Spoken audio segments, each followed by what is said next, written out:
সাঁতার তো জানি না যে তুলে নিয়ে আসবো, কেউ অনেকে চেষ্টা করেছে, পারিনি আমরা, ব্যর্থতা।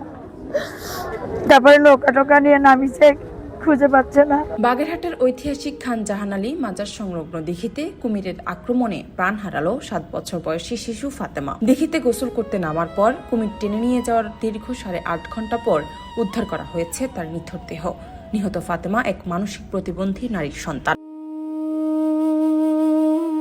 স্থানীয়রা জানান, সোমবার রাত 8টার দিকে মায়ের সাথে দিঘির ঘাটে গোসল করতে নামে শিশু ফাতেমা। এ সময় দিঘিতে থাকা একটি কুমির আচমকা তাকে কামড়ে ধরে পানির নিচে টেনে নিয়ে যায়।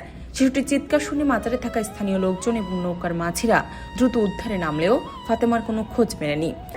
যখন চিল্লে উঠেছে তখন আমরা সবাই পানিতে লাফায় পড়েছি। ওই হাত দেখে এরকম হাত নাচাচ্ছিল, এরকম এরকম করছিল, তখন কুমিরের মুখী ওই বাচ্চাটা, কিন্তু কেউ আনতে পারিনি। মেলা দূর নিয়ে চলে গেছে, মেলা গভীর পানিতে। এইখানে বসেছিলাম আরো কয়েকজন সহ, হঠাৎ করে চিল্লে বলা শুরু হয়েছে যে বাচ্চা নিয়ে গেছে, বাচ্চা নিয়ে গেছে। তখন আমরা তাড়াতাড়ি এইখান থেকে ডিল মারছি ইসের দিকে, দিঘির দিকে, কারণ কুমির আমরা 25-30 হাত পর্যন্ত দেখতে পারিছি। ওইখানে একবার বাচ্চারই জায়গায় দিছিল, পরের যে ডুব দিছে ঢিল মারছি, কোন দিকে যে চলে গেছে বুঝতে পারিনি। খবর পেয়ে রাতেই ঘটনাস্থল পরিদর্শন করেন বাগেরহাট 2 আসনের সংসদ সদস্য শেখ মঞ্জুরুল হক রাহাত, জেলা প্রশাসক গোলাম মোহাম্মদ বাতেন এবং পুলিশ সুপার হাসান মোহাম্মদ নাসের, রিকবদার সহ প্রশাসনের ঊর্ধ্বতন কর্মকর্তারা। পরে ফায়ার সার্ভিস ও সিভিল ডিফেন্সের সদস্যরা স্থানীয়দের সহযোগিতায় দিঘিতে রাতভর চিরুনি অভিযান চালায়।